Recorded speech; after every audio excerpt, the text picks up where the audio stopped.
Henshin.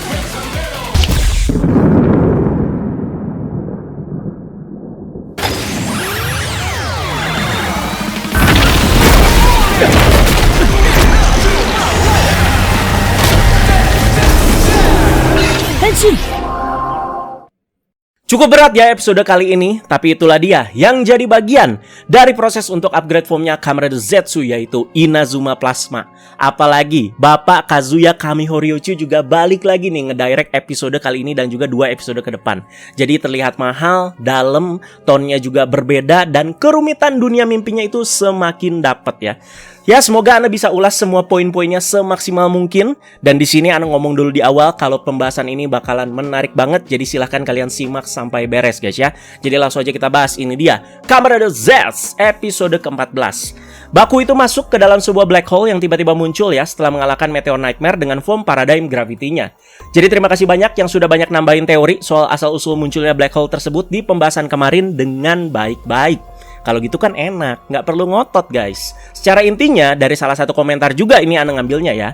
Daya tarik gravitasi yang semakin besar dan kuat itu bisa mengakibatkan black hole muncul. Jadi Baku itu tersedot jauh dan masuk ke sebuah pintu hati, di mana ternyata dia itu ada di dalam mimpinya sendiri.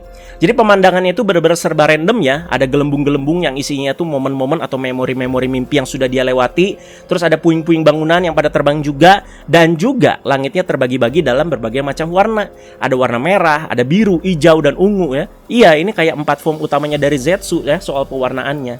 Nemo juga ada di sini, padahal dia sebelumnya ada di daratan dan ngelihat jelas Baku itu masuk ke dalam black hole-nya. Tapi yang Anda tangkep ya, ini tuh Nemo yang asli. Bukan bayangan, bukan proyeksi ya, pokoknya bukan bayangan memori dan semacamnya. Karena Nemo kan juga punya kemampuan lucid dream ya, jadi bisa masuk ke mimpi orang juga. Karena ini di mimpinya Baku, makanya outfit Nemo itu balik lagi seperti di episode pertama, yang dia itu jadi artis dan ditawan sama para kriminal itu loh, dan mengenakan gaun merah. Dimana di episode pertama juga Baku kan berjibaku ya sama mimpinya sendiri yang lawan Gun Nightmare itu. Dimana Nemo juga memang dari awal tayang selalu hadir di mimpi orang-orang dengan tujuan itu selalu memenuhi ekspektasi pemilik mimpinya. Makanya menjawab outfitnya itu jadi gaun merah ini lagi. Bahas lagi juga ya Baku yang punya kemampuan lucid dream nih. Dia itu di tempat ini sekarang berasa lagi ada di lobi mimpinya nih ya. Makanya banyak hal-hal random dan memori-memori mimpi yang pada terbang-terbang. Ya lagi di tengah-tengah aja gitu ya. Ini case-nya untuk Baku aja kayaknya, yang punya kemampuan khusus yaitu si lucid dream-nya itu. Makanya pemandangannya seperti itu guys ya, ruang lingkupnya seperti itu. Komandan Zero juga tetap bisa berkomunikasi dengan Baku lewat Zetsu Phone ya, dan langsung memberikan misi baru. Ini simple, langsung straight to the point juga. Misinya adalah mengalahkan Nox. Udah gitu aja. Karena Baku udah berkali-kali ya bertemu dengan Nox, dan Nox juga banyak sekali ngasih fakta-fakta baru ke Baku. Makanya Baku itu bertanya sedikit nih soal asal-usul Nox ke Komandan Zero. Dan Komandan Zero di sini enggan menjawab dan menyuruh Baku itu untuk fokus aja nih sama misinya. Wajar sekali lagi Baku itu bertanya seperti ini karena dia juga sekali lagi udah banyak bertemu Nox dan di-spill beberapa fakta sedikit demi sedikit nih ya. Jadi kita sebagai penonton ya udah tahu ya memang ada apa-apanya nih sejak episode kemarin, dimana Komandan Zero memanggil Nox dengan nama kode number 4. Jadi yang memunculkan spekulasi juga ya kalau Nox ini adalah mantan agent dari organisasi kode. Nah soal ini sih ya yang bikin cerita Zetsu itu makin menarik akhir-akhir ini. Selain punya misi untuk mengalahkan Nox yang notabene ini misinya tuh lebih dari Zero ya, Baku juga harus menghadapi cobaan di mimpinya sendiri. Kira-kira ya itu garis besar goals-nya di episode kali ini. Jadi biar kita itu tetap on point juga bahasannya ya. Kita diceritakan dengan mimpi buruk Baku pertama kali. Ini pertama kali ya, dimana saat dia itu masih kecil dan di tengah hujan, Baku ini tuh pernah tersambar petir. Terlihat dari kecil dia juga udah suka ya sama yang namanya agent. Dia kan kayak bawa buku yang ada tema agentnya gitu. Nah, apakah ini tuh jadi salah satu daftar kesialan Baku juga? Di episode pertama kan pernah dikasih tahu ya, daftar kesialan Baku itu ada apa aja. Hampir dimakan hiu, ketiban meteor, sampai disambar petir. Apakah ini salah satunya nih ya? Kalau pembungkusan pas Baku mengalami kesialan itu selalu dibikin kocak, kali ini cukup serius guys. Soalnya karena mimpi tersambar petir ini, Baku itu jadi mulai bermimpi buruk. Soal mimpi buruk lainnya dari Baku juga bisa jadi bahan nih untuk proses form-form lainnya nanti mungkin ya. Mungkin nanti ya nextnya ya super formnya kah membahas mimpi buruk Baku lainnya, ya bisa jadi aja ya. Saat Baku masih kecil ia juga mengikuti sebuah bimbingan belajar gitu. Bimbelnya di sini cukup unik. bukan bimbel matematika, bukan bimbel English class ya. Dan di sini emang nggak dikasih tahu juga lewat kata-kata, tapi kalau melihat visualnya ya dan juga cara belajarnya, anak-anak di bimbel ini termasuk Baku kayaknya diajarin sleep training gitu. Terlihat dari anak-anaknya yang menggunakan earphone semuanya ya, dan visual tab-nya yang agak kayak random gitu ya. Tapi ini ada maksudnya guys ya, biar bikin relax.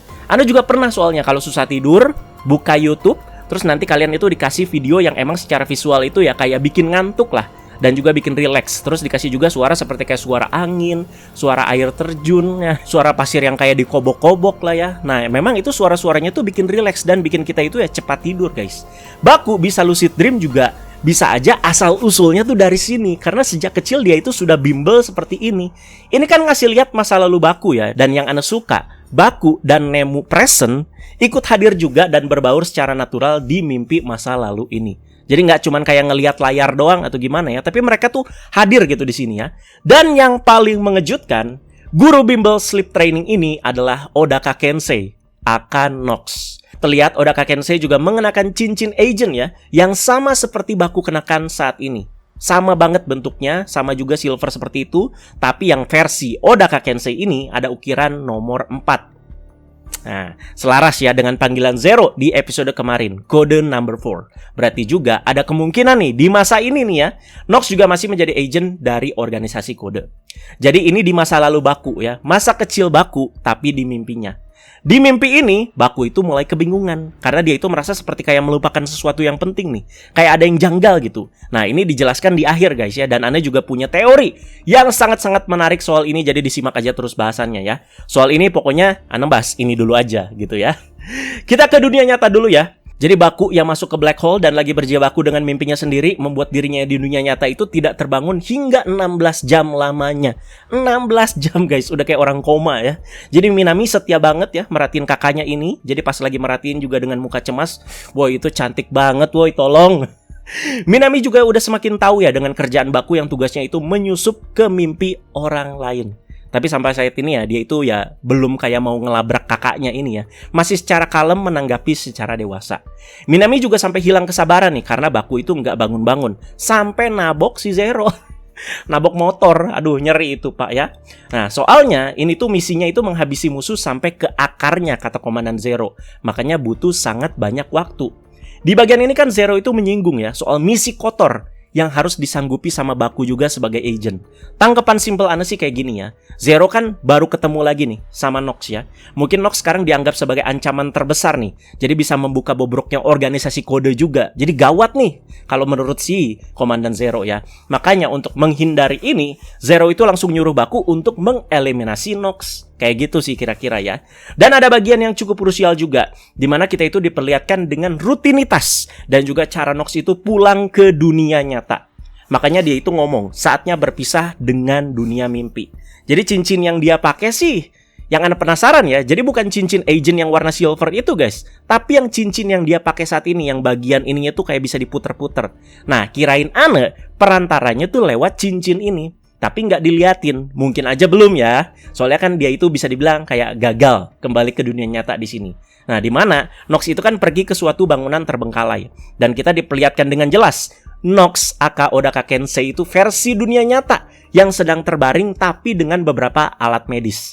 Tampilannya juga bukan di rumah sakit ya, tapi kayak di rumah biasa aja gitu ya, yang temanya Jepang banget. Dan di kasur biasa juga, bukan kasur medis atau kasur rumah sakit. Tapi dia di masa tidurnya ini harus kayak dicolok infus gitu, ditambahin alat medis, dan ada diffuser juga, biar relax nih kayaknya tidurnya ya.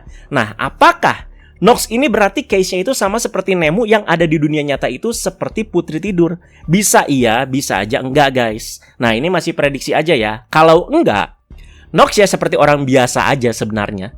Buktinya, dia itu masih bisa kayak beraksi lah, ngedonasi lukisan kemarin kan ya. Dan bisa beraktivitas lah intinya. Tapi untuk tidur dan masuk ke dunia mimpi, treatmentnya itu mungkin lebih spesial dibandingkan yang lain, sampai dia itu harus pakai alat medis seperti ini. Dan yang bikin bingung nih ya, tubuh asli Nemu itu padahal ada di kediaman Nox versi dunia mimpi. Nah, gimana itu pindahnya? Dan gimana keberadaannya itu sampai ada di situ? Atau kasusnya itu sama kayak Zetsu Room, guys ya. Jadi ketika di dunia nyata itu bisa dimasuki oleh siapa saja, dimana kan markas Komandan Zero kan bisa dimasukin sama Fujimi, Nagumo, bahkan si Minami kan ya. Tapi kalau di dunia mimpi ya lewat alam bawah sadar, dimana nggak harus lewat lemari bajunya si Baku, tapi bisa lewat mana aja karena pengaruh alam bawah sadar sekali lagi ya. Pada mabok ya, sabar ya. Jadi ketika Nox itu mau pulang lah, bisa dibilang dia itu malah dihantui sesuatu. Langsung nebak aja lah teman-teman ya. Kayaknya ini tuh Shadow Nightmare, dimana Nightmare ini tuh muncul dari rasa takutnya si Nox. Jadi kayak termanifestasi lah menjadi Nightmare ya, rasa takutnya si Nox ini. Emang bentuknya itu masih kayak kabut atau asap ya, dan bayangan juga di episode ini. Tapi kalau kalian udah lihat bentuk jelasnya, Nightmare ini tuh punya banyak mata, dan secara bentuk dia itu kayak Nox Knight, apalagi bagian kepalanya ya. Nih, Anda kasih lihat lah pokoknya fotonya. Iya, memang Noxia itu ngomong, "Oh ya, aku tidak takut." Tapi kan feeling atau alam bawah sadarnya atau yang benernya ya dia itu sebenarnya merasa takut ya. Makanya Nightmare ini tuh menghantui dia. Jadi ada fenomena aneh juga yang terjadi di dunia nyata ya, dimana siang itu kayak menjadi malam. Waktu itu menunjukkan pukul jam 12 siang, tapi langitnya itu sangat gelap seperti malam hari. Ini gara-gara apa? Mungkin gara-gara Shadow Nightmare yang lagi berhadapan sama Nox tadi. Atau ada dua kemungkinan nih. Gara-gara terciptanya plasma kapsem, di mana petir di langit membuat siang hari di dunia nyata itu langsung menjadi gelap. Shadow Nightmare inilah juga yang membuat Nox itu ya tidak bisa bangun di dunia nyata ya. Mungkin ya ketika Shadow Nightmare dikalahkan sama Baku jadi kayak sekalian membantu Nox nih agar dia itu bisa bangun di dunia nyata. Oh ya, Fujimi-san sama Mbak Nagumo juga masih nyari soal keberadaan Odaka Kensei ya. Dan di episode ini ya masih no clue at all, walaupun udah dicari-cari soal sumbangan lukisan yang kemarin ya. Kembali ke Baku guys, dimana dia itu kembali lagi ke momen saat dirinya saat kecil hendak tersambar petir di kala hujan. Kan Baku dan Nemu udah ngeliat dengan mata kepala sendiri betapa tragisnya momen ini di bagian pertama di awal episode. Jadi ada inisiatif nih dari Nemu untuk menenangkan Baku dan juga untuk melindungi Baku nih. Kalau yang pertama kan belum tahu ya apa yang terjadi nih. Nah, jadi di sini menurut Ane, Nemu itu bukan lebay ya, tapi karena kan dia udah lihat, wah, nih anak bakal kesambar petir. Nah, apalagi kan masih kecil Bakunya ya, jadi ya dilindungin aja gitu sama si Nemu. Konklusinya ya, jadi Baku ini tuh ingin membereskan mimpi buruknya sendiri, di mana petir yang menyambar dirinya, dia itu tahan dengan si blank kapsem. Tapi tanpa diduga-duga, petir tersebut malah masuk ke kapsemnya dan menghasilkan kapsem baru, yaitu plasma kapsem. Dan hujannya di situ langsung berhenti juga dong ya. Ya epic lah ini ya. Nah, kita breakdown lagi sedikit guys ya. Dari mana Baku itu dapat blank kapsem ini? Nah, kan sebelumnya Nox itu dengan kemampuan erase kapsem menghilangkan semua kemampuan kapsemnya Baku. Atau bisa dibilang kayak menghancurkan atau melepaskan si Nightmare yang ada di dalamnya. Yang mengakibatkan kapsem-kapsemnya seperti kayak impact, stream ya dan lain-lain itu ya jadi blank. Ya udah, jadi berarti secara stok si Baku ini tuh punya kapsem kosong yang jumlahnya lumayan banyak gara-gara ulah si Nox ini guys ya. Nah, kok bisa Baku itu menghasilkan kapsem baru tanpa kapsem dropper? Ini jadi bagian reveal lore yang penting guys ya, yang Anda tangkep ya. Baku itu bisa menghasilkan kapsem baru tanpa kapsem dropper karena dia itu sudah menjadi wadah kapsem hidup dalam tanda kutip. Kapsem dropper itu hanya seperti kayak alat pemicu eksternal aja lah. Jadi membantu mengekstrasi kapsem dari energi mimpi dan juga alam bawah sadar manusia. Nah, lewat scene ini, sumber kapsem bisa aja sebenarnya adalah reaksi nih antara kesadaran manusia, trauma ekstrim, dan juga intervensi dunia mimpi. Tapi booster kapsem udah tercipta ya dan dipegang sama Zero. Jadi soal proses terciptanya sebelum debut Zetsu Plasma Booster mungkin nggak akan sespesial dan juga seepik si plasma kapsem ini. By the way, bagian ini bukan penjelasan resmi ya, tapi pendapat Ane dan dari yang Ane tangkap. Kalau ada yang salah, boleh koreksi dan tambahin pendapat juga.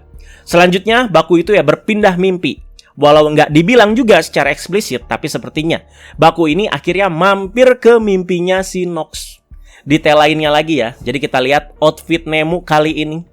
Outfitnya itu sama kayak di opening guys, yang pas ada pintu dan Nox itu berdiri, terus kan kameranya gerak ya, dan di balik pintunya itu ada Nemu dengan outfit yang sama seperti yang dia kenakan di sini.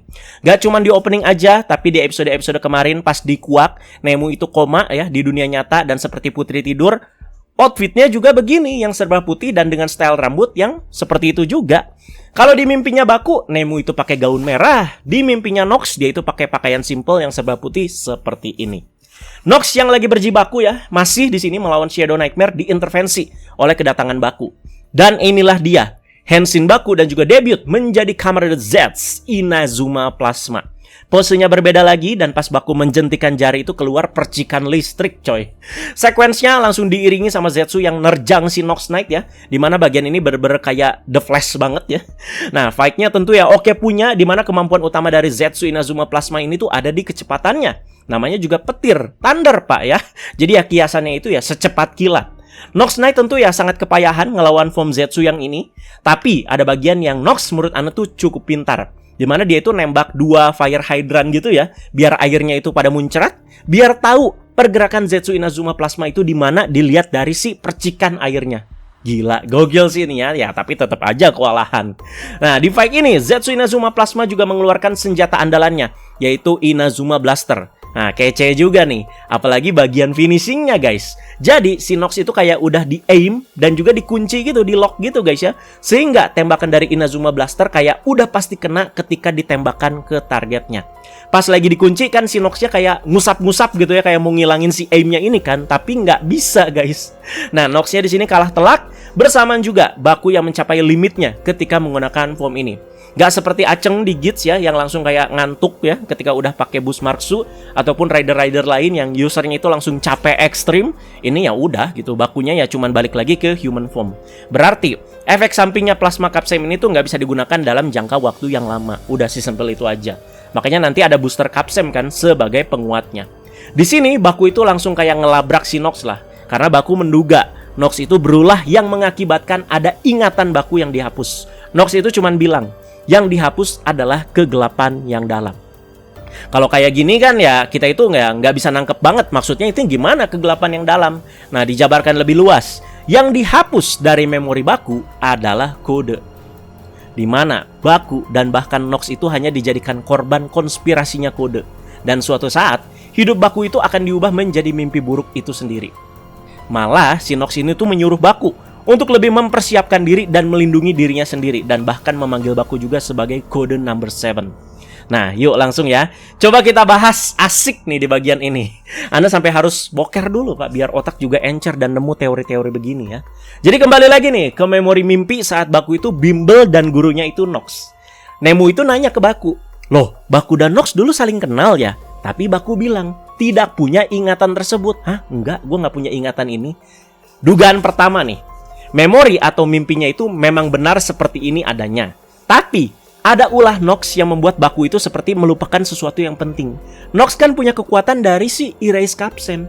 Inilah yang Anda mau. Jadi kekuatan Capsem, apalagi yang dipunya sama Nox itu bukan cuma dipakai sebatas di pertarungan aja, tapi di momen-momen kayak gini untuk menambah kedalaman cerita. Karena tadi di akhir Nox juga udah menyinggung ya soal kode. Mari kita kaitkan juga ke sini. Anda curiga nih ya, sejak Baku kecil udah ada gerak-gerik dari kode yang mengamati dia. Jadi pasang mata sampai Baku itu menjadi agent saat dia itu sudah dewasa. Kita nggak tahu caranya seperti apa, tapi bimbel sleep training ini juga cukup mencurigakan ya.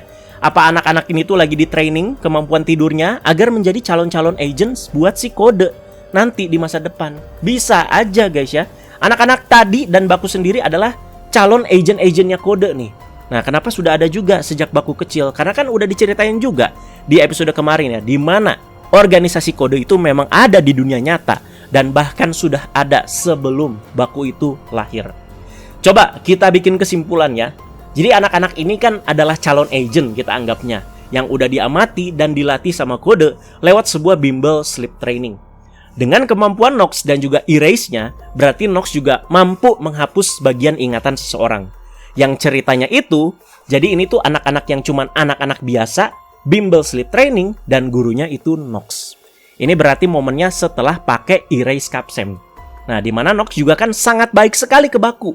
Sampai muji si Baku juga kan, nilai kamu bagus ya akhir-akhir ini, dan tetap semangat ya. Nah, emang ini tuh jadi memori yang indah gitu buat si Baku ya. Ini itikat baik juga nih dari si Nox. Tapi kan tetap si Baku itu ngerasa aneh gitu. Ada sesuatu yang kayak nggak ada tapi diada-adain. Jadi ada before and after Erase Capsem lah. Nah, puyeng kan lu ya? Penjelasan Ana ini cuma pemikiran dan prediksi Ana doang guys ya. Dan sebenarnya Zetsu ini tuh minim penjelasan setelah momen-momen kayak gini. Jadi sedikit kecil gitu kemungkinan hal yang bikin kita bingung itu ya langsung dijelaskan secara eksplisit dan juga gamblang di episode berikutnya. Tapi ya semoga tetap ada penjelasan lah di episode-episode berikutnya ya. Apalagi konteksnya kan masih seputar plasma kapsem ini dan juga memori baku kan ya. Nggak dijelasin juga ya wes lah ya. Biar diskusi di fandom juga tetap seru seperti ini dan jadi kayak ada open teori aja gitu dari mereka buat kita-kita para penonton ya. Nah, kalau misalkan nanti ada penjelasan lebih lanjut dan ternyata yang sudah Ana teorikan ini panjang lebar ini ternyata salah, ya maafkan ya. Namanya juga teori. Ana kan ada kewajiban nge-breakdown teori-teorinya di setiap pembahasan ya. Namanya juga konten bahas-bahas. Bukan cuma sekedar nyeritain alur cerita doang. Dari dulu kan seperti itu guys ya. Jadi episode kali ini ya cukup bikin Ana excited untuk baca kolom komentar di video ini guys. Jadi ditunggu juga jika ada teori-teori menarik dari kalian seputar ini ya. Asli, ini seru banget. Ana juga berapi-api banget kan dari tadi bahasnya ya. Jadi episode minggu depan bakalan krusial lagi karena bakalan langsung ada debut dari Kamen Rider Z Plasma Booster. Upgrade form phase 2 lo ya. Langsung lo ya. Padahal bisa kasih jeda setidaknya 1 atau 2 episode lagi nggak sih? Ini langsung banget gitu ya. Oh ya, nambahin lagi guys ya. Karena Nox itu semakin membuka fakta-fakta yang ada ke Baku, sudah memperlihatkan juga kepeduliannya lah bisa dibilang ya. Mungkin bakalan ada timbal balik dari Baku yang nanti itu bakalan ngalahin si Shadow Nightmare ya dengan si Plasma Booster. Dimana itu akan jadi titik di mana Nox itu akan satu kubu bersama dengan Baku dan nanti akan menjadi Kamen Rider Nox. Kamen Rider Nox makin kesini kan makin liar aja kan bocorannya ya. Jadi Shadow Nightmare yang muncul kan itu juga dari mimpi buruk Nox ya. Jadi kayak ada timbal balik juga lah gitu. Anda curiga first look official Kamen Rider Nox sih ya udah makin deket ini ya. Kan katanya ya dari rumor kan bakalan muncul langsung ya tahun depan ya. Apalagi di awal tahun depan. Ya mungkin aja minggu depan guys udah muncul first official looknya. Sekalian mereka itu mungkin nge-publish poster baru ya untuk arc kedua Zetsu. Jadi sama kayak Gabu kan kemarin-kemarin kan ada arc-nya, udah masuk arc-nya si Lakia kan ada poster baru. Nah, kita tunggu aja. Kemungkinan ada ya, kemungkinan ya. Nanti kita bakalan breakdown juga lah pastinya ya. Terima kasih banyak yang sudah menyaksikan bahas-bahas kali ini. Serulah episode kali ini ya untuk melengkapi juga debut dari Zetsu Inazuma Plasma. Teori-teorinya ya makin gelo aja ya. Jadi sekali lagi diskusi guys ya dan juga sesuai konteks kita omongin poin-poin penting bahkan semua hal yang sudah Anda bahas panjang lebar di video kali ini. Sekali lagi yang banyak Anda bahas di sini ini tuh cuman teori dan juga prediksi ya. Oke, bukan teori tepat sasaran dan Anda juga nggak ngotot kok ya. Pokoknya ya kita open discussion aja. Terima kasih teman-teman. Teman-teman jangan lupa like, share, dan subscribe. Bye-bye.